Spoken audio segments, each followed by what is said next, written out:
Alô, amigos do 7º ano, eu sou o professor Hugo Brito, professor de História, e hoje venho aqui convidar vocês para darmos um passeio pela história, quando estaremos estudando sobre as grandes navegações. Para estudarmos sobre as grandes navegações ou a expansão marítima europeia, precisamos fazer um exercício mental, imaginário. Vamos imaginar naquela época medieval, as grandes navegações, quando não se tinha telefone, internet, televisão ou qualquer outra forma de comunicação imediata que conhecemos hoje. Tá? Com isso em mente, vamos estudar o que os europeus no século XX sabiam sobre o mundo e o que se passava ao redor, conhecer a expansão marítima a partir dessa perspectiva. Percebam aí este mapa ilustrativo que nos mostra aí o que os homens do passado conheciam sobre a geografia mundial, um mapa do século XV, portanto lá dos idos 1400, 1500, tá? Como você pode ter notado, o mundo conhecido pelos europeus na época, resumia-se apenas sua vizinhança, a própria Europa, a África e a Ásia, tudo isso em parte. O livro do viajante Marcos Paulo, nascido em Veneza, é um exemplo de uma fonte histórica, A partir dos seus registros, ele ali registrava tudo o que ele percebia ao longo das suas viagens para a China. Ele descrevia as riquezas e tudo o que ele podia anotar ficava ali registrado, e este livro é uma fonte riquíssima para o estudo da história daquela época. Na época acreditava-se que a Terra era plana, semelhante ao formato de um prato, como você pode perceber neste mapa aí representado. Tá? E o que os navios, quando chegavam ao fim do mundo, na linha do horizonte, segundo a perspectiva da época, eles caíam em um abismo sem fim, quando não eram tragados por serpentes marinhas, monstros marinhos. E aí você percebe que a ideia que se tinha do mar naquela época era um mar tenebroso. Os próprios cartógrafos da época, eles representavam assim a visão de mundo que eles tinham. Percebam aí as imagens que nós temos nos mapas antigos.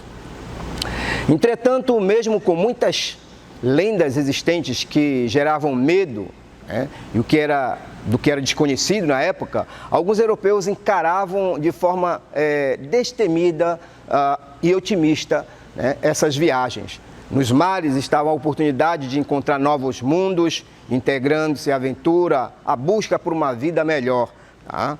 Assim, os europeus buscavam novos caminhos para se chegar à Índia. Até o século XV, o Oceano Atlântico era um obstáculo intransponível, mas os europeus começaram a se lançar nele em busca de novas rotas marítimas que os levassem às novas possibilidades e às riquezas existentes no Oriente, relatado pelos viajantes como Marcos Paulo. O desbravamento do Atlântico foi uma alternativa encontrada pelos portugueses, espanhóis e por todos os povos da época, os ingleses, os franceses, como nós vamos poder ver à frente, na busca de conhecer novos caminhos e assim conseguir riquezas. As rotas comerciais dominadas pelos comerciantes árabes, e genoveses e venezianos, como você pode ver aí, tá? O mundo antigo, ele conhecia apenas ali a Europa, a Ásia, um pouco da África, tá?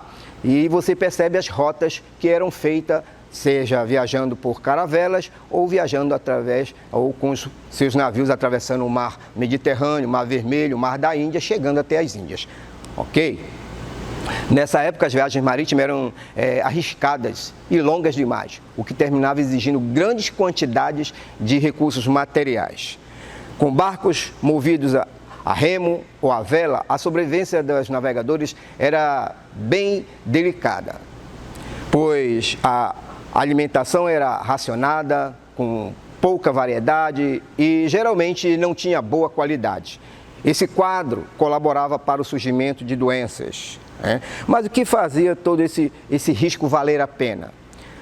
Que riqueza era essa né, que prata e pedras preciosas poderiam valer a pena? Eu garanto uma coisa, a resposta vai além e pode surpreendê-lo, como você irá ver mais adiante. Todos esses esforços para ter acesso à especiaria do Oriente, além de riquezas minerais, você sabe que as especiarias eram essas? A especiaria era todo produto que era produzido fora da Europa, como temperos, tecidos, perfumes. Tá? Isso eram chamadas especiarias, ou seja, aqueles produtos que não existiam na Europa e que lá no Oriente Médio existiam em abundância. Quando trazidos para a Europa, eram de grande valor. Além de acesso à especiaria e aos metais preciosos, a expansão marítima foi norteada por alguns outros fatores, como conquista de terras. Lembram que lá no final do feudalismo, quem possuía grande quantidade de terra eram os reis, era a igreja. Essa ideia não vai acabar, ela vai continuar com as grandes navegações, a busca por novos territórios, a conquista de fiéis para a igreja, a expansão da fé, a conquista de mercados consumidores do que era produzido lá na Europa, como nós falamos na aula anterior sobre o feudalismo, que começa a surgir o comércio e o excedente havia agora iniciado um processo de comercialização. Esse processo vai se estender ao longo desse período. Os pioneiros portugueses. Quem são os pioneiros portugueses nas grandes navegações?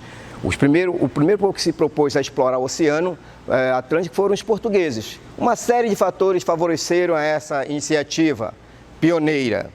Entre elas, nós verificamos, a história nos mostra que a posição geográfica favorável de Portugal foi um dos fatores que levaram a se lançarem primeiramente a essas aventuras. A precoce centralização política, ou seja, lembra-se que nós falamos, a criação dos estados europeus, agora existia a figura do rei, o capital disponível para investir, com acúmulo de riqueza gerado pelo comércio lá na Europa. Agora a necessidade de se expandir comercialmente vem, então o capital disponível, era preciso ter dinheiro para financiar essas viagens. A existência de um comércio marítimo com o norte da Europa e o domínio das técnicas de navegação são elementos essenciais para se ter sucesso nessas aventuras, nesse empreendimento. Quanto ao domínio, nós vamos ver que aí nós vamos ter vários navegadores que vão se destacar nessas viagens. Entre eles, nós temos aí o Bartolomeu Dias, que chega ao Sul da África em 1488, até então denominado Cabo das Tormentas. A voltinha, como você vai olhar no mapa mundi, vê lá embaixo na África, aquela região ali era chamada de Cabo das Tormentas, que com o passar do tempo passou a se chamar Cabo da Boa Esperança, porque foi através desse caminho que eles conseguiram chegar às Índias. Vasco da Gama, outro pioneiro nas navegações, em 1498, ele foi até as Índias, conseguiu chegar até as Índias e de lá trouxe um grande carregamento de especiarias, o que valeu muito a pena aquela viagem. E o outro, bem conhecido nosso, é Pedro Álvares Cabral, que veio ao Brasil em 1500, antes de seguir para a Índia, que é também objeto de uma outra aula. A navegação espanhola. A navegação espanhola ela foi a segunda que destacou-se na liderança pela busca de caminhos alternativos para as Índias. Seu atraso deveu-se à finalização do processo de expansão dos muçulmanos do seu território, chamado de Reconquista. O que aconteceu para que os espanhóis também se lançassem na busca desses caminhos? É que os muçulmanos invadiram ali o sul da Espanha e então a Espanha teve dificuldade para acessar através do canal de Gibraltar, tendo acesso até o mar Mediterrâneo e dali tendo seu caminho para as Índias.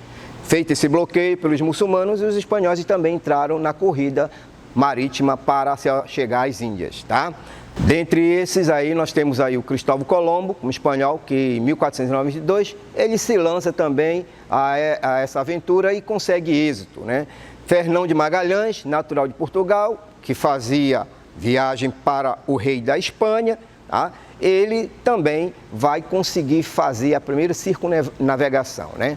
Hernán Cortés conquistou a civilização azteca, atual México, em 1519.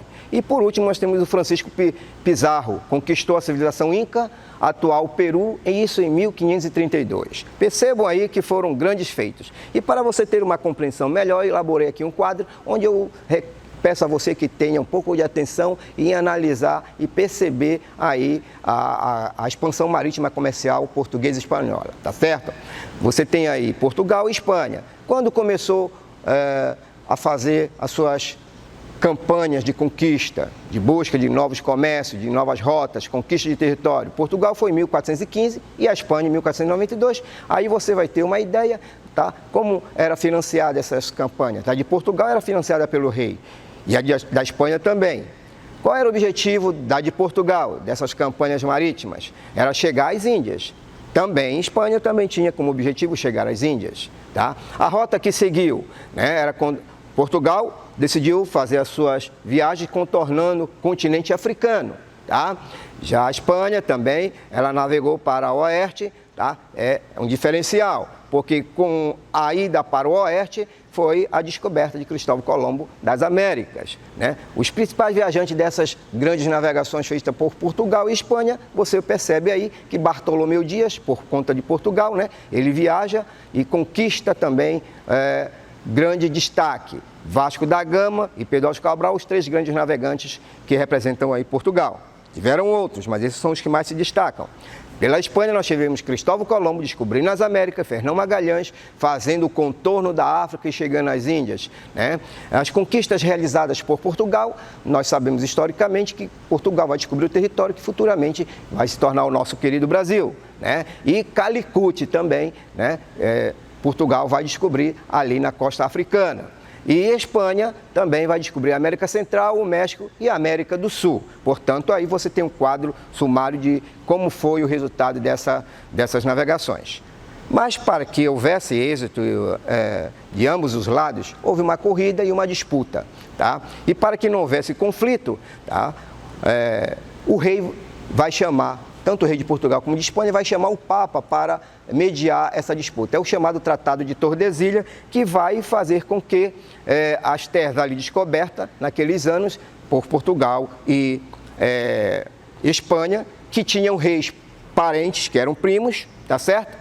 Para que dirimisse aquele conflito, para que não houvesse guerra. Então se resolveu traçar uma linha, tá? De norte a sul, e como vocês percebem aí nesse mapa, tá certo? Este é o mapa da América do Sul em 1650, com a indicação das áreas dos povoamentos espanhol, como você pode perceber em vermelho, a ocupação portuguesa em verde, e já na época os holandeses aí representados pela cor amarela. Entretanto, podemos observar que os meridianos, essas linhas imaginárias que faziam então a separação dos territórios, né, proposto na divisão do mundo pela Espanha e Portugal, tá? E o meridiano mais à direita, como você percebe, tá? Houveram duas situações. A primeira, nessa primeira linha, tá?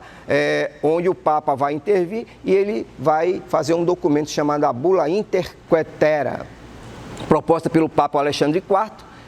Primeiramente foi aceita, mas Portugal vai contestar e então se faz uma segunda linha e aí então essa disputa por conquistas de território, expansão comercial, vai fazer com que o rei Frederico I, rei da França na época, né, declarasse a famosa frase dizendo: gostaria de ver o testamento de Adão para saber como ele dividiu o mundo, quando ele via aquela discussão entre os reis, né, que requeriu até a intervenção do Papa para se discutir com quem ficaria determinado território, né? É uma frase histórica.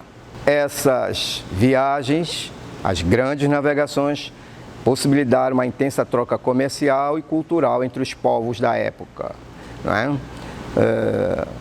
A expansão marítima e comercial possibilitou aos europeus o conhecimento de novos continentes, novos povos, novas culturas. O comércio com o Oriente, né, é a sociedade extremamente diferente da europeia, promoveu intensa troca não só de mercadoria, mas também de costume, como dizíamos, e de hábitos também.